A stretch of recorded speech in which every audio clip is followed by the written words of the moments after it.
My name is Thomas. I'm 87 years old. My life died without ever knowing the one thing that followed me home from the war.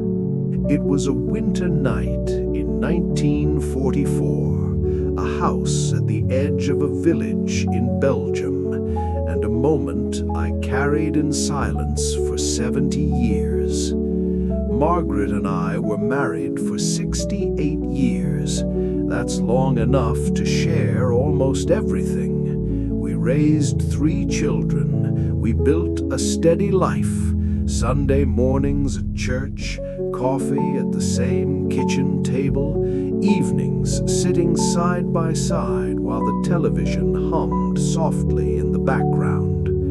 From the outside, it looked complete, but there was a part of me she never entered, not because she wasn't welcome, because I never opened the door. At night, I would sometimes wake up without making a sound, just awake, staring at the ceiling like I was looking at something only I could see. Margaret would turn toward me and whisper, "You're doing it again." I would tell her I was fine. She would place her hand on my chest until my breathing slowed. She never demanded answers. She never pushed. And sometimes, in the quietest moments, she would ask, "Tom, what happened over there?"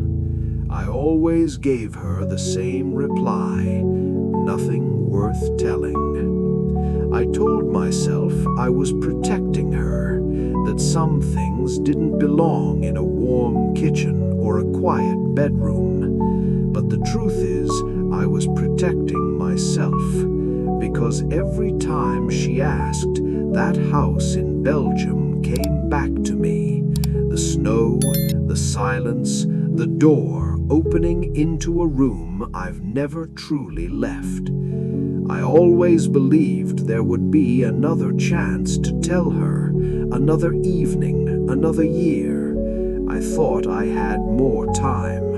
I was wrong. And it began in that house at the edge of a frozen road in 1944.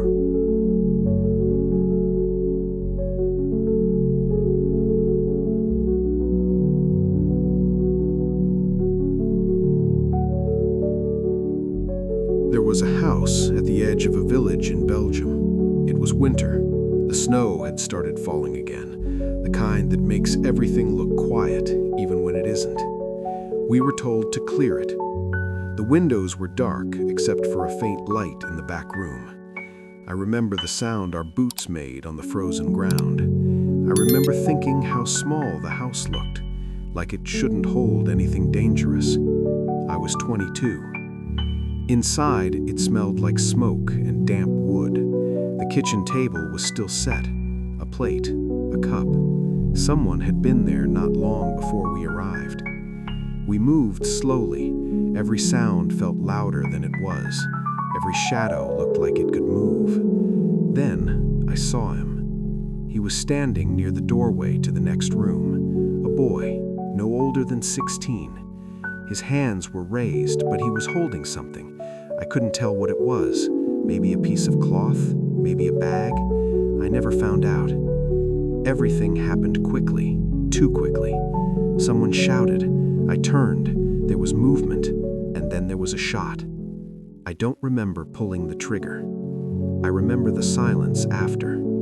He fell backward against the wall. The thing in his hands dropped to the floor.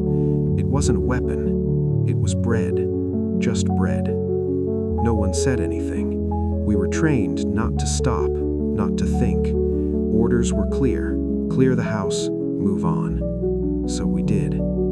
I stepped back outside into the snow, and the world looked exactly the same as it had 5 minutes earlier. The trees, the road, the gray sky. But something had shifted inside me. That night, I lay on the cold ground and stared into the dark. I told myself it was war. I told myself it was confusion. I told myself I didn't have a choice. And maybe that was true. But I never told Margaret about the bread. I never told her about the way his face looked surprised, not angry. I never told her that sometimes, when I wake up in the middle of the night, I still see that kitchen table set for a meal that never happened. I carried that house back with me.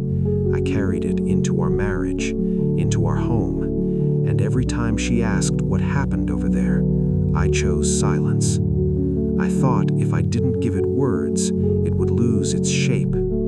It didn't. It just waited. Margaret knew something was wrong long before I admitted it to myself. She never accused me. She never raised her voice. That wasn't her way.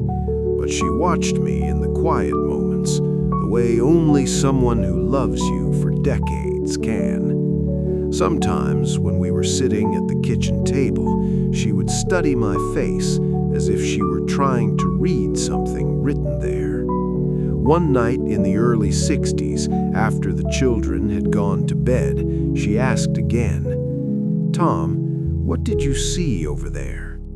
Her voice wasn't curious that time. It was tired. I looked at her hands. They were dry from washing dishes, a small cut on her finger from slicing vegetables, ordinary things, real things, safe things. And I thought about the house in Belgium, the table, the bread on the floor. I said, "It was a long time ago." She nodded slowly and said, "That's not what I asked." I could have told her then.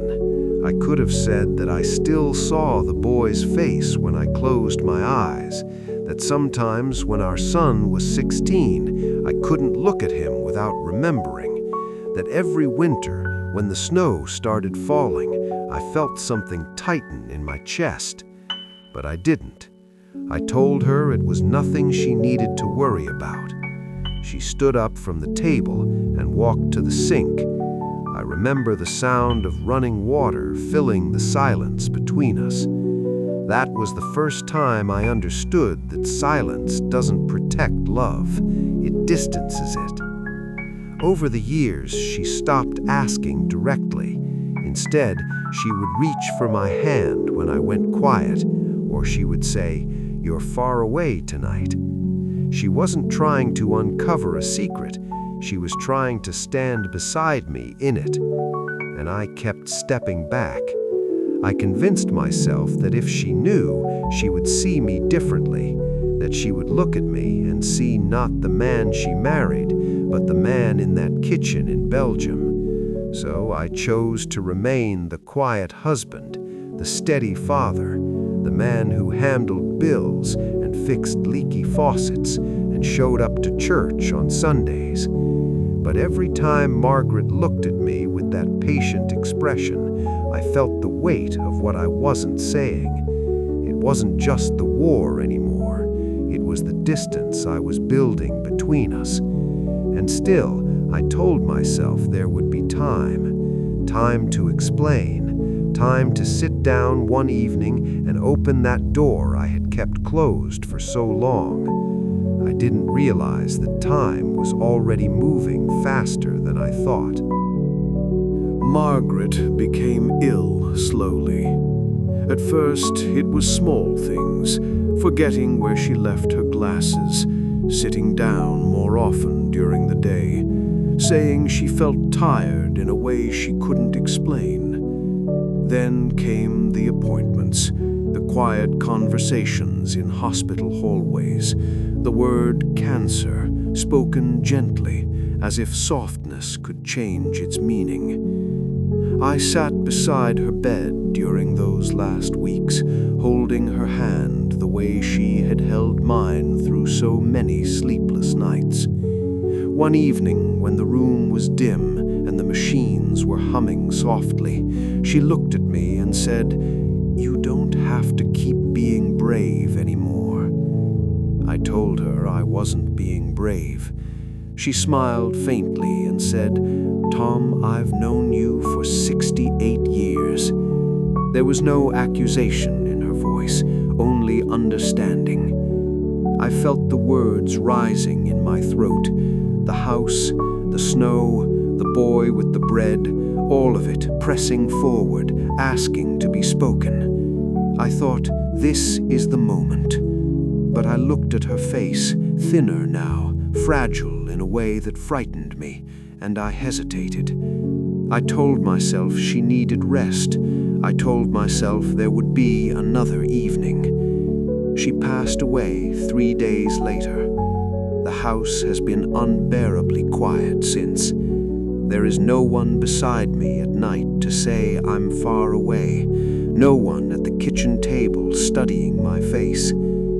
After she died, I realized something that has followed me every day since. I wasn't protecting her from the story. I was protecting myself from being seen fully. She would have listened. She would have stayed. She would not have loved me less. And I denied her the chance to stand with me in that truth. I thought I had more time to tell her, more evenings, more quiet kitchens, more winters. But time doesn't wait for courage. Now, at 87, I speak her name out loud in an empty house. Margaret. And I imagine telling her everything. I imagine her reaching across the table the way she always did, placing her hand over mine and saying, "You don't have to carry it alone." I can't change the years I chose silence. I can only admit now that silence has a cost. And sometimes, by the time we understand that cost, the person we meant to tell is already gone.